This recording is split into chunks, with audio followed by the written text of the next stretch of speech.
सभी साथियों को नमस्कार। साथियों, आज संस्कृतानुराग आप लोगों के लिए लेकर हाजिर हैं लोकसभा, विधानसभा अथवा विभिन्न निर्वाचनों में पीठासीन पदाधिकारी अर्थात प्रिजाइडिंग ऑफिसर के द्वारा भरा जाने वाला सबसे महत्वपूर्ण अभिलेख पीठासीन पदाधिकारी की डायरी, प्रिजाइडिंग ऑफिसर्स डायरी।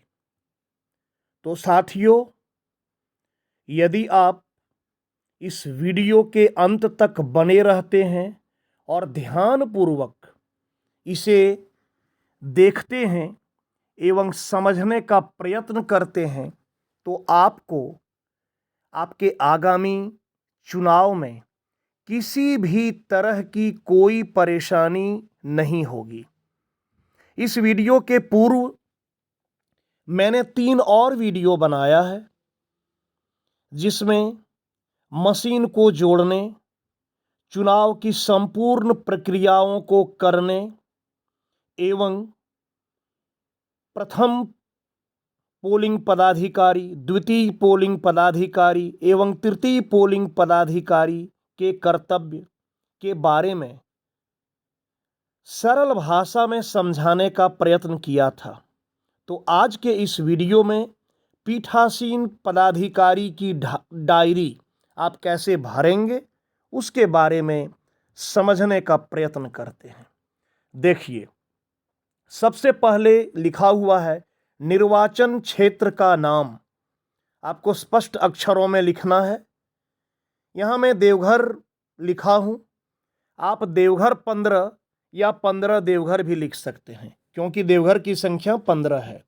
मतदान की तारीख, चूंकि आगामी गोड्डा लोकसभा का चुनाव 1 जून को संपन्न होने वाला है, इसलिए मैं मतदान की तारीख भी लिखा हूं 1/6/2024 और मतदान केंद्र की संख्या एवं नाम। मतदान केंद्र जो आपको मिलेगा आप उसकी संख्या लिखेंगे और मतदान केंद्र का नाम लिखेंगे। यहाँ मैं लिखा हूँ 131 मध्य विद्यालय बाघमारी। अब देखिए, मतदान केंद्र निम्नलिखित में से कहाँ स्थित है?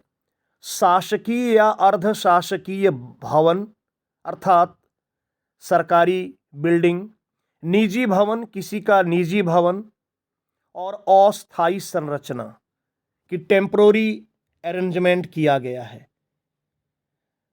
अधिकांशतः मतदान केंद्र सरकारी भवन को ही बनाया जाता है। तो यहाँ मैं पहले कॉलम को टिक किया हूँ शासकीय या अर्धशासकीय भवन। अब देखिए, स्थानीय रूप से भर्ती किए गए मतदान अधिकारियों की संख्या यदि कोई हो तो यहाँ मैं लिख दिया हूँ NA नॉट एप्लीकेबल। सम्यक रूप से नियुक्त मतदान अधिकारी की अनुपस्थिति में नियुक्त मतदान अधिकारी, ये सब यदि जरूरत नहीं हुआ तो मैं लिखा हूं NA नॉट एप्लीकेबल। अब देखिए, मशीन से संबंधित जानकारी। मतदान मशीन, उपयोग में लाई गई कंट्रोल यूनिट की संख्या। तो कंट्रोल यूनिट जिसे संक्षेप में कहते हैं CU, तो कंट्रोल यूनिट की संख्या 1 लिखा हूं। उपयोग में लाई गई कंट्रोल यूनिट की क्रम संख्या, उसका सीरियल नंबर कंट्रोल यूनिट में चिपका होता है, लिखा रहता है। यहां लिखा हूं BAU 330-660। मैं कुछ भी क्रम संख्या उदाहरण प्रस्तुत करने के लिए लिख दिया हूं। आप अच्छी तरह से देखकर मशीन में जो लिखा हो वही लिखेंगे। पुनः उपयोग में लाई गई मतदान यूनिट की संख्या, मतदान यूनिट बैलेट यूनिट BU भी 1 रहेगा तो 1। अब है उपयोग में लाई गई मतदान यूनिट की क्रम संख्या, उसका सीरियल नंबर मैं लिखा हूं BBU 220 440। मैंने पहले ही कहा कि समझाने के लिए मैं कुछ भी लिख दिया हूं, आप बिल्कुल सही सही लिखेंगे जो मशीन में रहेगा, मशीन में चिपका हुआ रहेगा। अब देखिए, उपयोग में लाई गई पेपर सीलों की संख्या, कितना पेपर सील यूज हुआ। मैं यहां लिखा हूं 1। किसी कारण से यदि 1 में आपका नहीं हुआ, आपने 2 यूज किया तो 2 लिखेंगे। सामान्यतया 1 ही इस्तेमाल होता है। उपयोग में लाई गई पेपर सीलों की क्रम संख्या, पेपर सील में उसका क्रमांक लिखा रहता है, वो आपको लिख देना है। प्रदाय किए गए विशेष टैग की संख्या, स्पेशल टैग, तो स्पेशल टैग कितना दिया गया, जिसे कहते हैं हिंदी में आवंटित, कि आपको कितना दिया गया। अंग्रेजी में इसी को कहेंगे अलॉटेड। तो यहां मैं मान के चल रहा हूं कि स्पेशल टैग 3 दिया गया, उसकी क्रम संख्या लिखना है। तो 1110 से लेकर 1112, टोटल हो गया 3।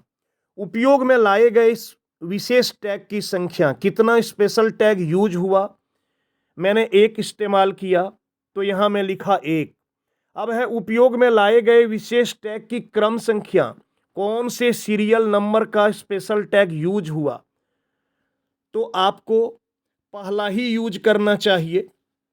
वैसे आप कोई भी यूज कर सकते हैं, आप स्वतंत्र हैं। मैंने पहला इस्तेमाल किया। तो अब है उपयोग में 9 लाए गए अनयूज्ड या वापस किए गए रिटर्न विशेष टैग की क्रम संख्या, तो मैं लिख दिया 1111 और 11112। मतलब 4 बार 1 से लेकर 3 बार 1 और 2, 3 दिया गया था, जिसमें 1 इस्तेमाल किया और ये 2 वापस कर दिया अनयूज्ड।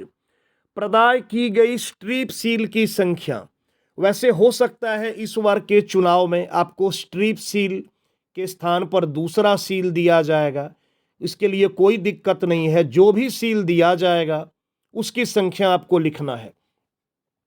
प्रदाय की गई स्ट्रिप सील की क्रम संख्या, जैसे स्पेशल टैग के बारे में लिखे वैसे ही जो दिया गया अलॉटेड है उसकी क्रम संख्या, तो लिखे हैं 2220 से लेकर 2222। अब है यूज कितना हुआ, तो यूज हुआ 1। उपयोग में लाई गई स्ट्रिप सील 1। कौन से क्रम संख्या का यूज किया वो लिख दिए, कौन वापस किया या अनयूज्ड, तो उसका क्रम संख्या लिख दिए। अब है जिन मतदान केंद्रों पर वीवीपैट का उपयोग हुआ है, आजकल अधिकांश केंद्रों पर वीवीपैट का यूज होता है, सभी केंद्रों पर वीवीपैट का यूज होता है, इसलिए इसके बारे में सोचने की जरूरत नहीं है। तो वीवीपैट की संख्या 1, प्रिंटर का सरल क्रमांक वीवीपैट में लिखा रहेगा, उसका सीरियल नंबर वो लिख दिए। ऐसे अभ्यर्थियों की संख्या जिन्होंने मतदान केंद्र पर मतदान अभिकर्ता नियुक्त किया, मैं यहां मान के चल रहा हूं कि 3 एजेंट नियुक्त हुए, 3 लिखा हूं, ज्यादा होंगे तो ज्यादा लिखेंगे। मतदान के प्रारंभ में उपस्थित मतदान अभिकर्ताओं की संख्या, मतदान प्रारंभ होने के पहले कितने एजेंट उपस्थित थे, मैं मान के चल रहा हूं सभी एजेंट उपस्थित थे, इसलिए मैं 3 लिख दिया। यदि कम उपस्थित रहेंगे तो आप कम लिखेंगे। अभिकर्ताओं की संख्या जो विलंब से आए हों, यदि कोई एजेंट लेट से आया तो उसकी संख्या यहां लिखेंगे। मैं लिख दिया नील, क्योंकि इसके पहले वाले कॉलम में मैं लिखा हूं कि मतदान प्रारंभ होने के पहले 3 एजेंट आ गए थे, कुल 3 थे और तीनों आ गए, इसलिए यहां नील। मतदान के समाप्ति पर उपस्थित मतदान अभिकर्ताओं की संख्या, कई बार ऐसा होता है मतदान समाप्ति के समय सारे एजेंट नहीं रहते हैं, तो यदि कम एजेंट हैं तो जितने उपस्थित हैं उनकी संख्या आप लिखेंगे। यहां मैं 3 लिखा हूं, सभी उपस्थित थे। मतदान केंद्र पर नियत मतदाताओं की कुल संख्या, मतदान केंद्र पर आपके संबंधित बूथ पर कितने मतदाता टोटल हैं इनरोल्ड, यहाँ मैं लिखा हूँ 650, कोई भी आंकड़ा एक मैं लिख दिया हूँ समझाने के लिए। निर्वाचक नामावली की चिन्हित प्रति के अनुसार मत देने के लिए अनुज्ञात किए गए निर्वाचकों की संख्या। निर्वाचक नामावली जो वोटर लिस्ट होता है, वोटर लिस्ट की एक प्रति को P1 चिन्हित करते हैं। P1 का कार्य होता है चिन्हित करना। पिछले वीडियो में मैं बता चुका हूं बहुत विस्तार से कैसे चिन्हित करेंगे। तो P1 ने कितने मतदाता को चिन्हित किया उस सूची में, तो 515, मतलब 515 मतदाता आए। ऐसे निर्वाचकों की संख्या जिन्होंने वास्तव में मतदाताओं के रजिस्टर 17A के अनुसार मत दिया है। 17A रजिस्टर में कितने मतदाताओं ने मत दिया, तो जितने मतदाता को चिन्हित करेगा P1 उतना ही मतदाता P2 के पास पहुंचा। P2 के पास रहता है रजिस्टर 17A, उसमें उल्लेख करना होता है, इसलिए दोनों की संख्या समान, 515 यहां भी, 515 यहां भी। अब है मतदान मशीन के अनुसार, मतदान मशीन CU के अनुसार रिकॉर्ड किए गए मतों की संख्या। मतदान मशीन जो आपका बैलेट यूनिट है, तो बैलेट यूनिट में बटन दबाएंगे, लेकिन आप देखेंगे कहां से, जांच कहां से करेंगे, तो जांच करेंगे CU से, कंट्रोल यूनिट। आपका कंट्रोल यूनिट कितने वोट को दिखला रहा है, दर्शा रहा है, तो जितना वोट आपके रजिस्टर में दर्ज है उतना वोट मशीन में भी दिखना चाहिए। आप यदि सही ढंग से कराएंगे तो इस आंकड़े में कोई अंतर नहीं आएगा। तो यहां भी 515 मतदाताओं की संख्या जिन्होंने मत न देने का निश्चय किया हो, यदि हो तो। कई बार होता है कि कोई मतदाता आया, P1 के पास कार्य कराया, जो कार्य है P1 का P2 के पास भी गया और अंत में P3 के पास जाके बोल दिया कि हम वोट नहीं करेंगे। तो यदि वैसा हुआ तो आप लिखेंगे, मैं यहां लिखा हूं नील। सामान्य परिस्थिति में ऐसा नहीं होता है, क्योंकि यदि वो किसी कैंडिडेट को पसंद नहीं कर रहा है, उस परिस्थिति में आप समझाएंगे कि ठीक है आपको कोई कैंडिडेट पसंद नहीं है तो नोटा को वोट आप कर सकते हैं। तो सामान्य परिस्थिति में ये नहीं होता है, इसलिए मैं नील लिखा हूं। प्रथम मतदान अधिकारी के हस्ताक्षर, P1 का हस्ताक्षर, मान लिया P1 सुरेश कुमार है। मतदाताओं के रजिस्टर के सार साधक, यहां मैं लिख दिया हूं प्रभु दयाल सिंह। प्रभारी मतदान अधिकारी के हस्ताक्षर, जो मतदाता रजिस्टर होता है 17A P2 के पास, तो उसका हस्ताक्षर होता है, यहां हस्ताक्षर हो गया। अब देखिए निर्वाचकों की संख्या जिन्होंने मत दिए, कितने निर्वाचकों ने मत दिया, तो यहां देखिए कुल वोटर था जो वोट दिया।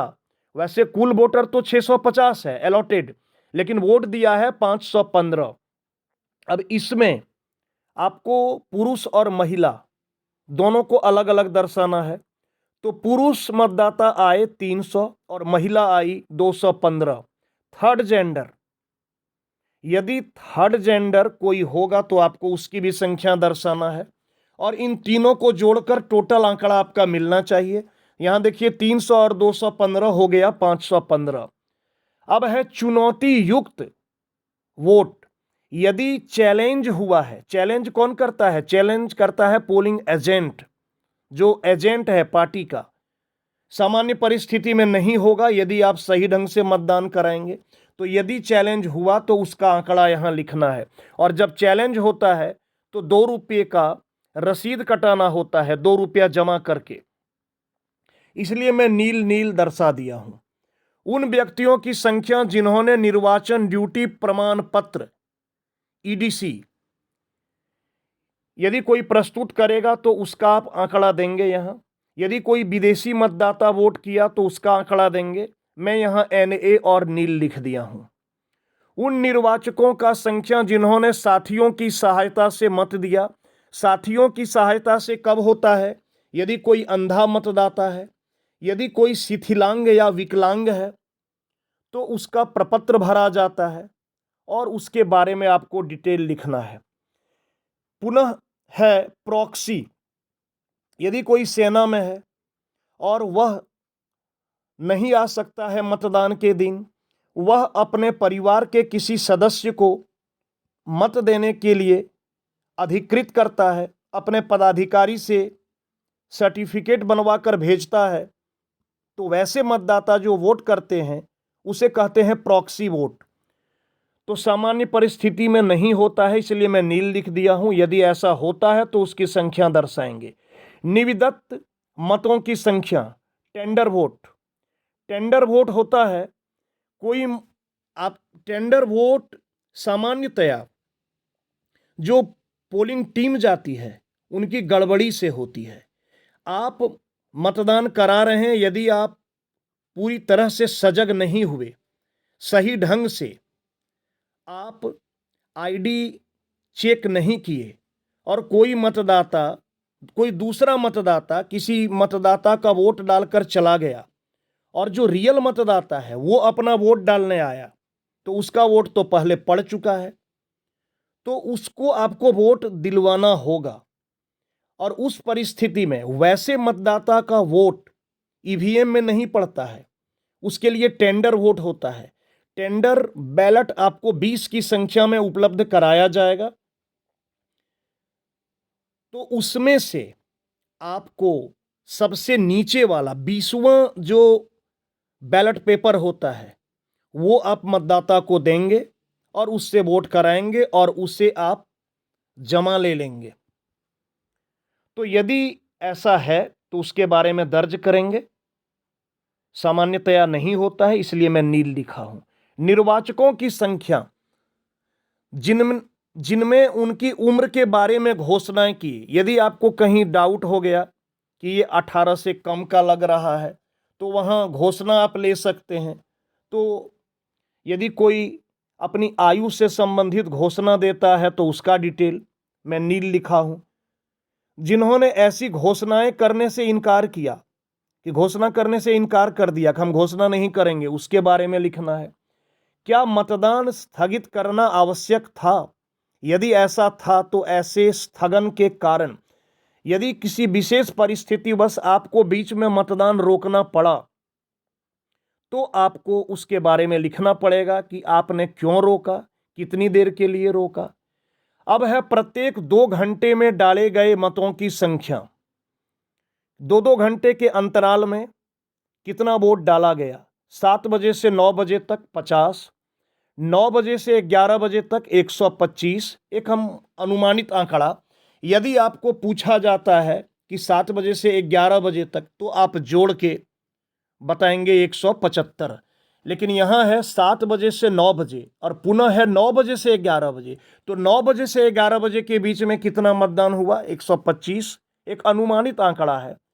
11 बजे से 1 बजे 100, 1 बजे से 3 बजे 125 और 3 बजे से 5 बजे अर्थात मतदान समाप्ति तक तो 25।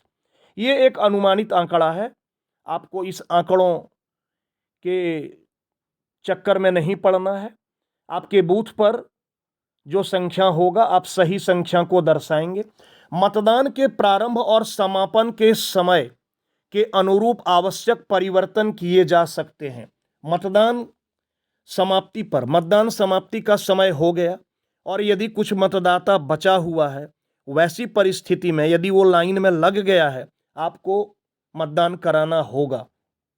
उसके लिए भी नियम है, पर्ची दिया जाता है। सबसे पीछे पंक्ति में जो है उसको 1 नंबर की पर्ची, ऐसे करके पर्ची वितरित करते हैं। और मतदान समाप्ति का समय में परिवर्तन हो सकता है या प्रारंभ करने में किसी प्रकार मशीन में कोई गड़बड़ी आ गई और परिवर्तन हुआ तो उसका ब्यौरा यहाँ देना होता है। मतदान समाप्त होने के समय पंक्तिबद्ध मतदाताओं को समय पर दी गई पर्चियों की संख्या, जो मैंने अभी बताया कि 5 बज गया और मतदान समाप्ति का समय हो गया लेकिन मतदाता बचे हुए हैं, तो आपको पर्ची वितरित करना है। आपने कितनी पर्चियों को वितरित किया।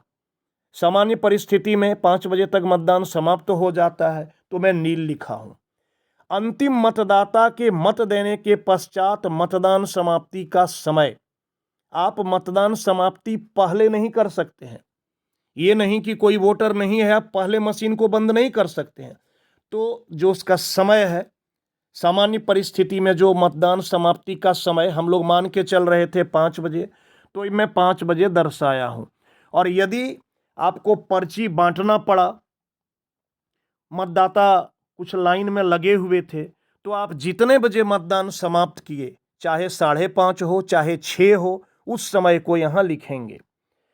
निर्वाचन अपराधों का विस्तृत विवरण, यदि आपके बूथ पर किसी भी प्रकार की कोई आपराधिक घटना घटित होती है तो उसके बारे में यहां ब्यौरा देना है। आजकल ऐसी परिस्थितियां नहीं के बराबर होती है, यदि होगी तो आपको देना है। इसकी चर्चा हम नहीं करते हैं, आप देख लेंगे, कुछ नहीं है कि मतदाताओं को रिश्वत देना, प्रचार करना या कुछ और भी करना, दस्तावेज को नष्ट करने को फाड़ने की कोशिश करना, मतदान केंद्र पर बूथ पर कब्जा करना, यदि ऐसा होता है या किसी मतदाता को भयभीत करना, तो उसके बारे में यहाँ डिटेल आपको लिखना है। अब है, क्या निम्नलिखित कारणों से मतदान में विघ्न या बाधा उपस्थित हुई? यदि बलवा, खुली हिंसा, प्राकृतिक विपत्ति, बूथ कब्जा, मतदान मशीन का विफल होना मतलब मशीन खराब होना, यदि कुछ गड़बड़ी होती है तो उसका डिटेल आप यहाँ लिखेंगे। सामान्य परिस्थिति में नहीं होता है, इसलिए मैं सब में NA लिख दिया हूं। अब है, क्या मतदान केंद्र पर उपयोग में लाई गई किसी भी मतदान मशीन को पीठासीन अधिकारी की अभिरक्षा में से अवैधानिक रूप से छीनकर, वही सब कि यदि कोई छीनकर भाग गया तो उसका डिटेल लिखेंगे। नुकसान पहुंचाया, छेड़छाड़ किया, कुछ भी, तो मैं यहाँ NA लिखा हूं। अभ्यर्थियों मतलब कोई खुद उम्मीदवार या उसके एजेंट के द्वारा कुछ शिकायत किया गया तो उसका डिटेल लिखेंगे। विधि व्यवस्था को यदि कोई भंग करने का कोई मामला आया तो उसका डिटेल लिखेंगे। मैं सब में नील दिखाया हूं। मतदान केंद्र पर की गई त्रुटियों और अनियमितताओं की रिपोर्ट यदि कोई हो, कोई त्रुटि, कुछ गड़बड़ी हुई हो, कोई अनियमितता हुआ हो, तो उसका रिपोर्ट यदि कुछ है तो लिखेंगे। 27वें कॉलम में है कि क्या आपने मतदान के प्रारंभ और पूर्व और यदि आवश्यक हो तो मतदान के बीच, जब किसी नई मतदान मशीन का उपयोग में लाने के पूर्व मॉक पोल करना आवश्यक तथा मतदान की समाप्ति पर जो आवश्यक हो घोषणाएं की। मतदान प्रारंभ होने के पहले घोषणा होता है। घोषणा कौन करते हैं? पीठासीन पदाधिकारी करते हैं। पुनः मतदान समाप्ति के समय घोषणा होता है, यह भी पीठासीन पदाधिकारी प्रिजाइडिंग ऑफिसर करते हैं। यदि मशीन में कोई गड़बड़ी हो गई बीच में और यदि मशीन रिप्लेस हुआ मॉक पोल के बाद, तो उस नए मशीन में भी कम से कम एक मॉक पोल कराना होता है। तो यदि ऐसा हुआ तो क्या आपने घोषणा किया और इस कार्य को किया अच्छे तरह से? यहां आप लिख देंगे हाँ। अब है स्थान, तो स्थान जो आपका बूथ रहेगा उस स्थान का नाम, यहां मैं लिखा हूं बाघमारी देवघर, और मतदान की तारीख आप लिखेंगे। तो देवघर जिला में तो आपको 1 तारीख ही लिखना है, 1 तारीख को मतदान होना है। यहां भी मैं लिखा हूं 1/6/2024 और पीठासीन पदाधिकारी अपना हस्ताक्षर करेंगे। तो साथियों, यह था पीठासीन पदाधिकारी की डायरी, जो सबसे महत्वपूर्ण अभिलेख होता है और पूरे चुनाव प्रणाली का इसे दर्पण कहा गया है, क्योंकि चुनाव की जो पूरी प्रणाली है, पीठासीन पदाधिकारी की डायरी उसे रिफ्लेक्ट करता है, उसका यह सार है।